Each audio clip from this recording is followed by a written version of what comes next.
Open fire. Now that I have your attention. Welcome to the Chiss Ascendancy podcast. Hello, everybody, and welcome back to The Chiss Ascendancy. Wow, I bet you haven't heard that one in a hot minute, huh? Yeah, you thought it would never happen, but you can suck it, you doubters. All right, well, we got some pretty cool stuff.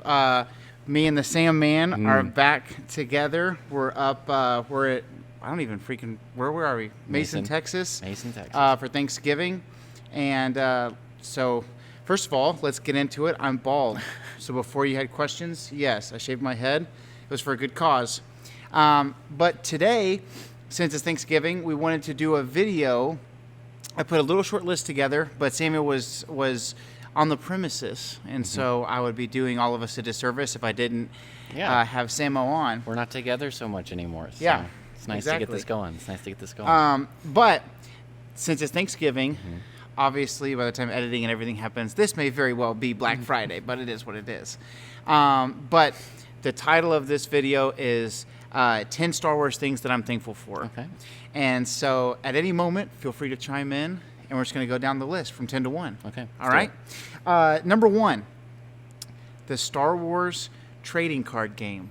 Oh my God. So this is, some of these are real serious, and some of them are, sillier. Yeah. I think it was the Star Wars trading card game that was responsible for me having that sticker of Anakin Skywalker that I put on the inside of my closet. That And we could not get out. I couldn't when get we it moved off. away I from the couldn't get house. it off. I tried a razor blade. I tried Gooby Gone. Your fist. And that was a different section of the closet wall, which I did come back and repair. You did fix. You did tape I and would like flow. that on the record.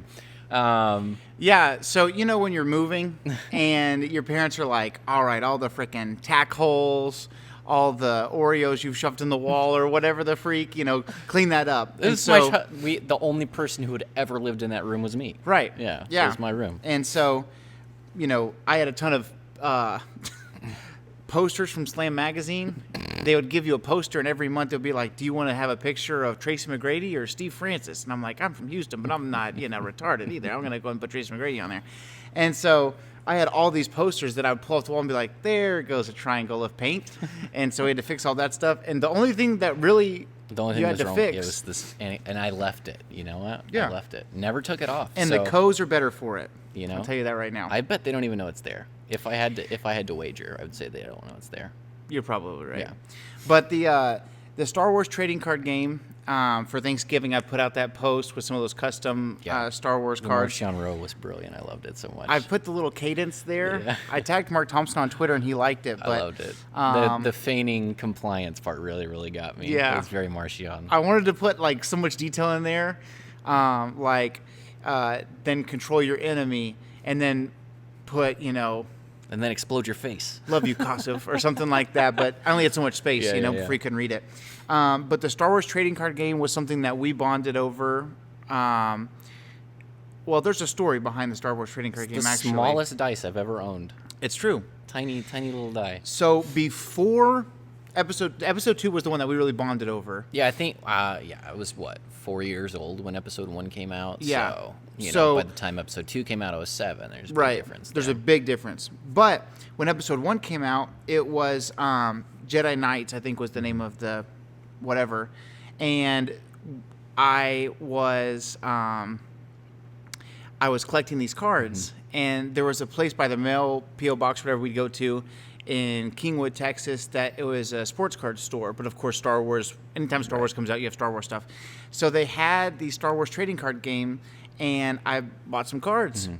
And I had a Battle Droid, some Neimoidians. I think about it, and I was like, we never learned how to play the game, but I sure freaking loved those cards. Yeah. It You're would just like, be this like, one's shiny, so it's better. yeah, I would be like, well, this Count Dooku has a star. So he wins. Your Count Dooku can suck it. Yeah. So the funny thing was, I don't know what happened, but how I don't know how to say your mom. Our mom goes through stuff just like randomly. So she throws away. She saw the dark side cards. She throws away the dark side cards. You want to know why, guys? You want to know why? I'm going to tell you why. Because Darth Maul was on the back of the card. I think I've told the story before. And Mom feels about Darth Maul like Bobby Boucher's mom feels about foosball. Yeah. So she freaking threw it away, and I was crying. I was like, but the droids. And she was like, you might throw away your good guys too. And so, anyways. But my love never stopped, and since then, I remember on an episode recently, I had a fat stack of cards. I don't even know where they are now. They're just in the freaking ether of my house. But the Star Wars trading card game, it's kind of silly, but I love it, and I wish that they would have kept making them for, like, The Force Awakens. It would have been cool. I would have loved a Kylo Ren, Supreme Leader Snoke. I would have loved Mandalorian, Thrawn's coming out and stuff like that. Speaking of Mandalorian, yes. For those of you who don't know, what's her name in The Mandalorian? The chick from she plays a role in the Christmas film Elf, which my mom forced us to watch today at gunpoint, and not really, sorry. But we were like, is that the chick from Mandalorian? Yeah. Also, the girl in Tatooine. Yeah, also the grandma from Raising Hope. She Cool was lady. just so nice. Yeah. Okay, so that's number 10. I'm going to try to keep this one a little short and sweet, okay? All right, let's run it. Number 9, Bossk. I just love Bossk. Bossk was my favorite bounty hunter for a number of years until I was introduced to my homeboy Imbo. Yep. Who stole my heart. So I just think that anytime I see Bossk, I'm never let down. Yeah, like he's a cool in the character, Clone man. Wars, there's that episode where there's the train heist and they're trying to steal. I don't remember what they're trying to do, but they're trying to steal somebody. They're trying to deliver something. Yeah. And ends And up being a person. Bossk falls off the train, and he falls and stops himself from falling by digging his claws in the ground, and he goes, ah! And I was like, classic boss, delivering. Bossk dude, in the... from a certain point of view, Empire Strikes Back. Oh my gosh. What a great story. Probably one of the better stories from Empire Strikes Back. I think that was my favorite one. By and large, that book was a downgrade from episode 4. Agree. But a few of them really stuck Which out. is disappointing because I think everybody loves Empire. Yeah. I think they were just trying to force a little too much stuff. A lot But of hope. Jackson still delivered. I have a student named Jackson. Oh, and really? like every time I was like, hey, Jackson, in my mind, I'm like, Jackson? You should just start calling him that. I think I could get it started. I really could. I had a different student. His name is Sean, and he works at Jimmy John's, and I started calling him Jimmy Sean's. And within half an hour, everybody that known him his whole life started calling him Jimmy Sean. So That's I so think I cool. get Jackson. Okay, so Bossk is just a classic, and Bossk kind of carries, one of the reasons I love Bossk, carries over into number 8, which is the Bounty Hunter Wars by K.W. Jeter. And Kudar Mubarak. Kudar Mubarak, That's old buddy. It's the only thing I think about from that entire. So the Bounty Hunter Wars, by and large, not a great read. It's not fantastic. But, It feels a little bit like fanfic. yeah, it does. Yeah. But that was what introduced me to Star Wars literature. So it opened the door to a larger world. And so Bossk in that story was like him and Boba were like the worst of enemies. Like, there was Krait's Claw from a certain point of view Empire where it was like Dengar. Do we know if we're going to see Bossk at all in Book of Boba Fett? It's rumored, but it's not been confirmed. Oh, I want it bad. But ever since Bounty Hunter Wars by K.W. Jeter, in my mind, Boba Fett's always escaped to Sarlacc. Literally, like, that was I would just always put that on, like, my header, like on Twitter or Facebook or anything about me. Boba Fett survived the Sarlacc. Yeah. So that's the crazy thing is that even before it was... Do you know what mine is? No? I don't like sand. It's coarse and rough yeah, I and did see irritating. that. It's everywhere. But Not like you. ever since, I am coarse and rough right now. But Bossk and the style of Boba Fett from that trilogy has always just kind of carried over. So when Bossk was defending Boba in Clone Wars, I was like, this isn't accurate. K.W. Jeter says otherwise. A very formative series for you. Yeah. It definitely formed my mind around. And it turns out that by the War of the Bounty Hunters comic series, Boba and Bossk are rivals. And so the Bounty Hunter Wars by K.W. Jeter, I remember it was not always cool to be a Star Wars fan. And I remember being in Miss Quiring's class at NCA. Shoot, what's her name now? That's not her name anymore. She got married. I think she passed away as well. True story. It's with you, Miss Q. She was awesome, though. She was And dope. she would do a deer day, drop everything and read. And be like, all right, today we're just... She kind of sounded like Miss Doubtfire. So she'd be like, today we're just going to read. She wasn't from England. She's from Canada. But Yeah. to a fifth grader, that nuance. They're all is, the same. Yeah. You're not American. But anyways, I was like, do I need to read a school book or whatever? She's like, no, just read something. And that was so cool. And so I was like, all right, well, the Mandalorian Armor by K.W. Jeter. Don't mind if I do.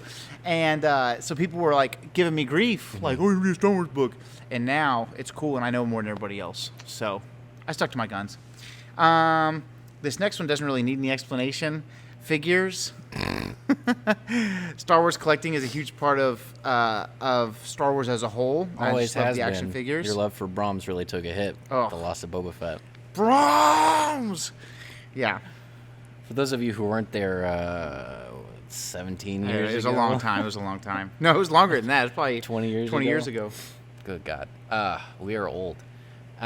Josiah had a Boba Fett. Power of the Force Boba Fett. Yeah, and he Detachable dropped jetpack. dropped it through the safety mesh in like the playground at a Brahms. And now that I'm an adult, I realize how easy it would have been for the Brahms worker to help me get my toy back. Wouldn't do it. So guess what? If they are in a house fire, I'm going to be like, the safety net, I can't, sorry. But yeah, it's a long story. It's Yeah. a long, I can talk about figures for hours. But Star Wars action figures has introduced me to some of my best friends, so that's really cool. So that's 10, 9, 8, 7. Number 6, Star Wars Battlefront 2. Not the new 2005. one, October 31st, 2005. Wow. I mean, imagine, I can't even tell you how many hours of my life. yeah, Revenge of the We're Sith spent on that and Star Wars Battlefront 2 comes out in the same year.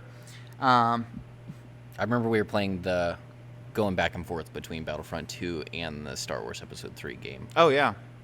Yeah, and if there's ever those sad, lonely nights that I couldn't cut off Dooku's hand and I kept getting beat as Anakin Skywalker, I would just slip Battlefront 2 in there. And again, the friendships formed through Star Wars. Growing up, one of my best friends, probably my best friend in high school, especially late middle school, early high school before he moved, Taylor Anderson, who was my youth pastor's son. We went to Africa together for like 5 or 6 weeks on a missions trip. So we have this crazy bond.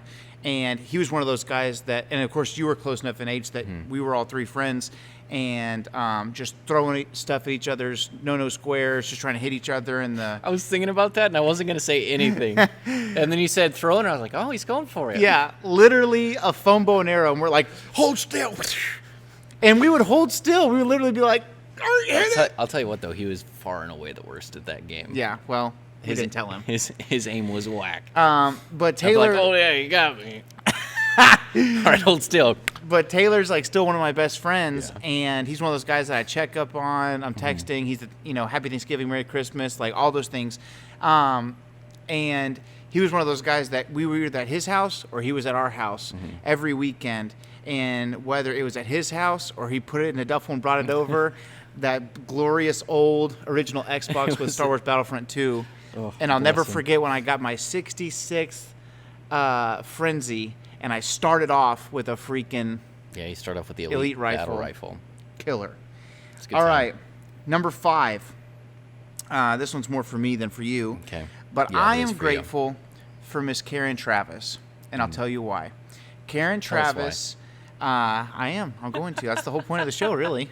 Karen Travis. We're not even going to talk about the other 4 reasons, actually. Uh, We're not thinking beyond Karen Travis. Karen Travis authored the Republic Commando novels, which are some of the best Star Wars books of all time.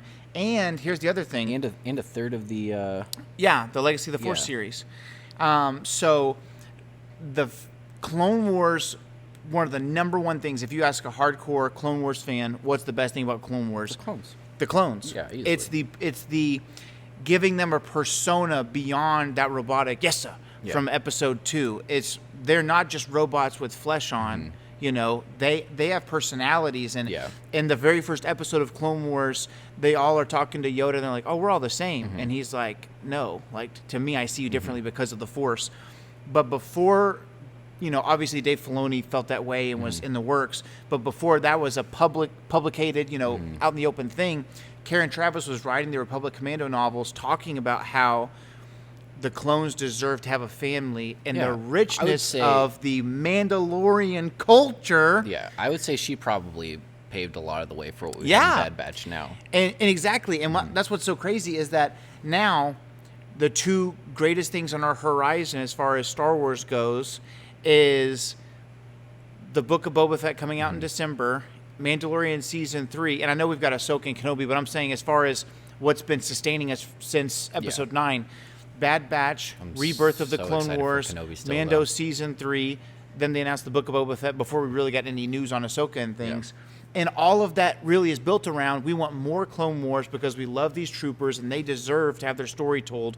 We love the Bad Batch. We want to see what happens to them at, post Order 66. And all of that stuff really, for me, started with the Republic Commando series by Karen Traviss. And then her third of the Legacy of the Force series, she was supposed to go into the Fate of the Jedi series, but her and Lucasfilm got off to a rocky relationship, which really sucks because I think Christy Golden did a great job. I would have loved, obviously, for Karen Traviss to get that gig.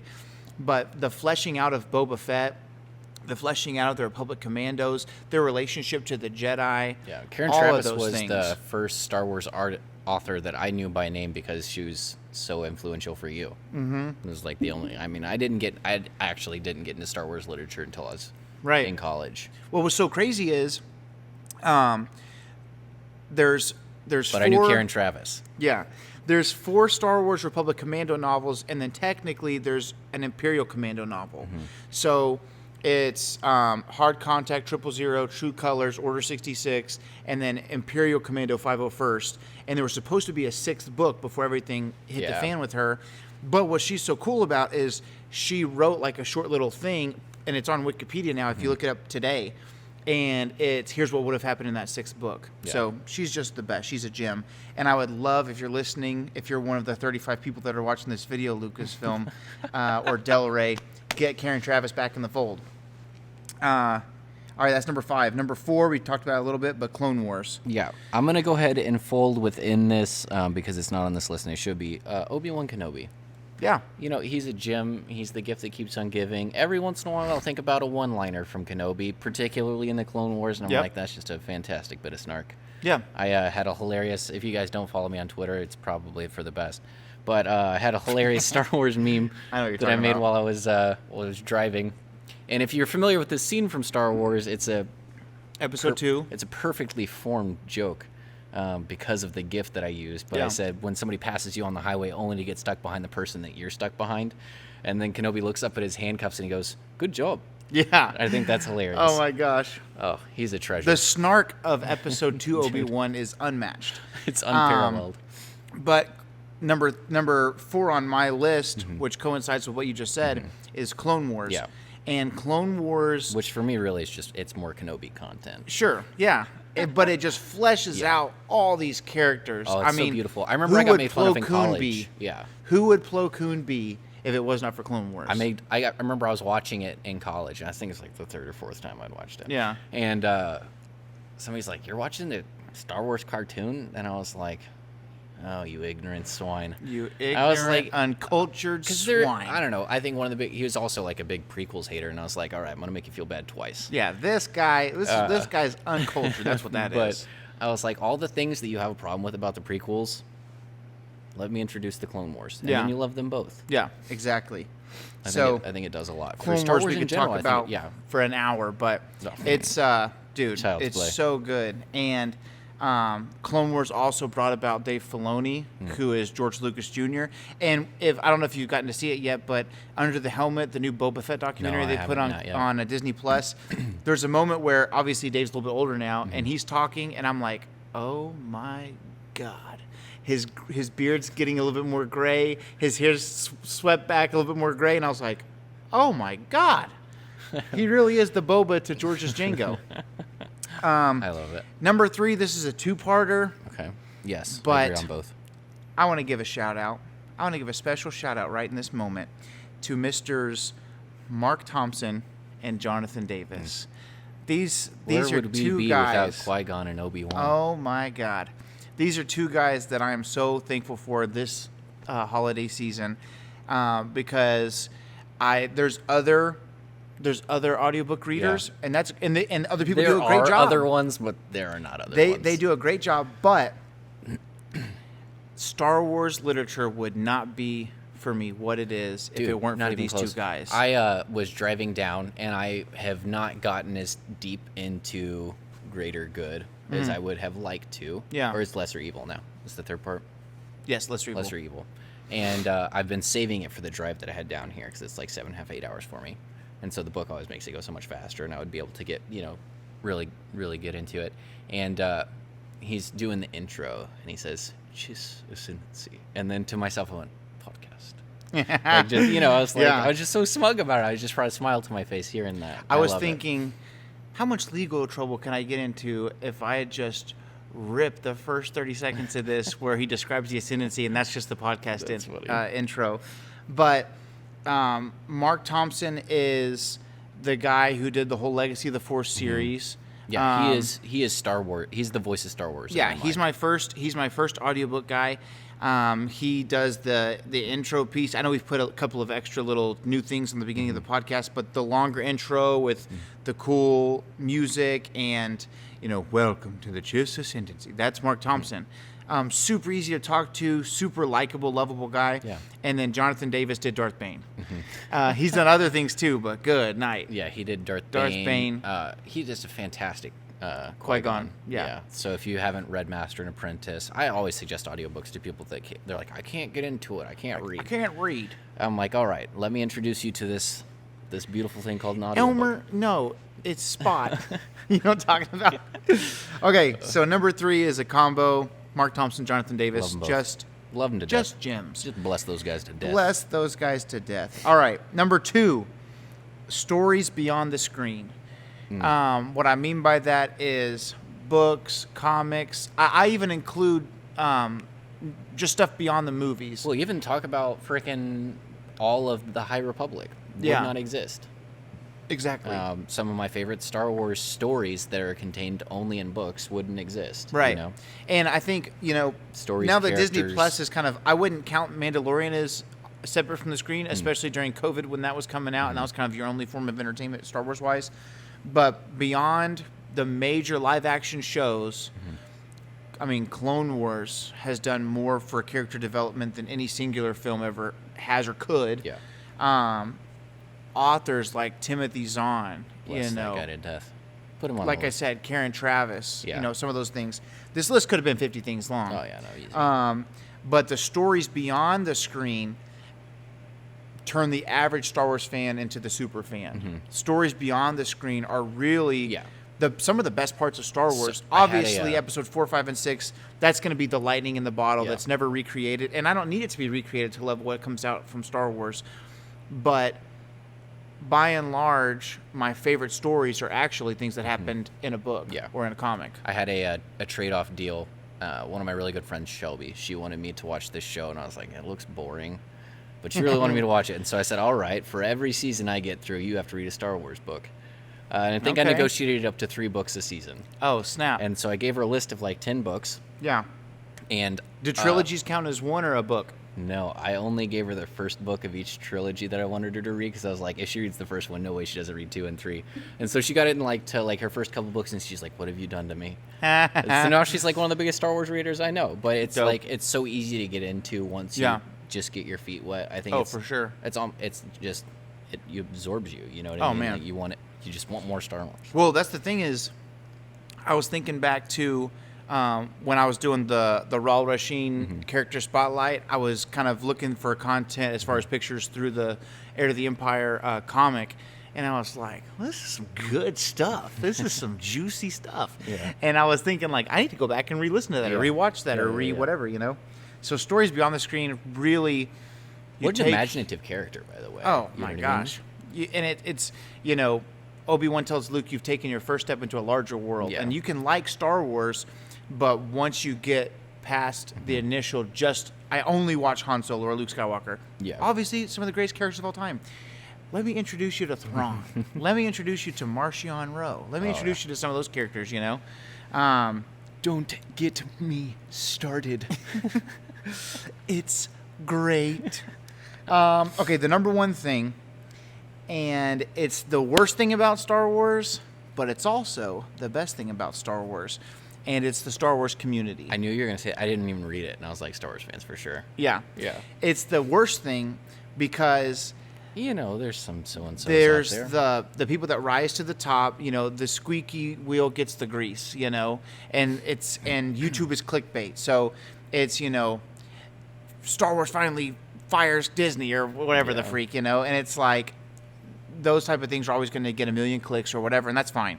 We're not here, if we ended up becoming a big channel and making money off of it or whatever, obviously that'd be awesome. But I'm just here to talk about Star Wars with my friends. I love Star Wars. And some of my best friends, and this is a shout out to, there was an Instagram live with a guy on Instagram called Findor Moon. His real name is Finn Clay. But he said, I've got friends that I had back in the day that I still talk to, but some of the people that I reach out to the most are the Star Wars fans I've made through toy photography. Yeah.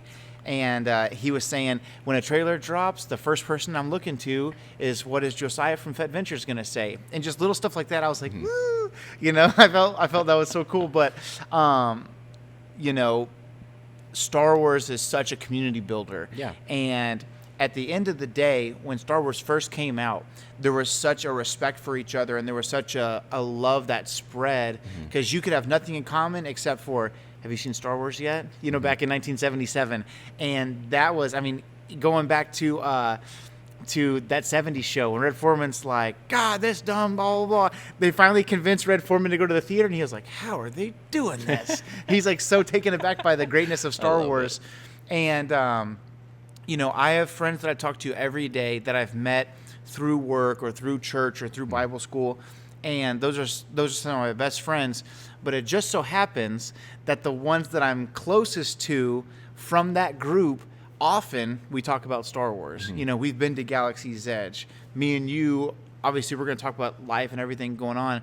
But anything Star Wars that comes out, whoever sees it first, we send it to the other person, or we're sending it in the group with Adam. And then I have people that I never would have met if it were not for my Star Wars Instagram. Guys like my friend Brandon, Skeleton Astronaut on Instagram, an amazing toy photographer that I talk to all the time.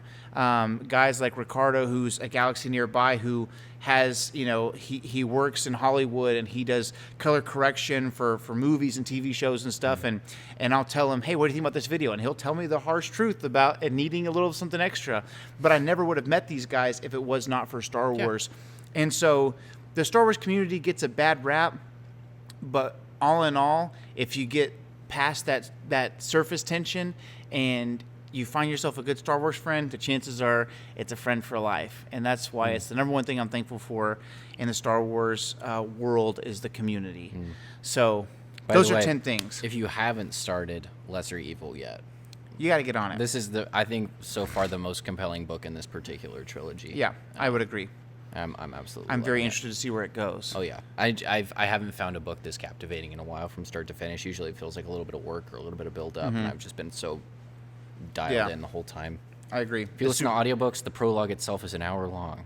I was like, oh, Tim. I was like, all right, we're making Barn good time. burner from Tim Zahn. I was driving, and then I was like, all right, we've been going at it for a while. We must be pretty far in. And then he goes, Chapter 1. And I was like, what the balls? What is going on? And I was like, we're a full hour. Like, my card tells me how long I've been listening. But I love every freaking It's second going to be of it. great. It's going to be great. So thank you guys for tuning in. Those are 10 things that we love about Star Wars, and I hope you guys enjoyed it. Hey, if we missed anything or if there was anything they're like, what about this thing? Please sound off in the comments section. Definitely. Of course, the gist of the end of every video, like this video, subscribe to the channel, make us rich and famous. And make us wealthy and affluent beyond our wildest dreams. Please, it's in your hands. Remember that the Force will be with you always. And the only family you have here is me. I don't know the sound effect. Catch you guys next time.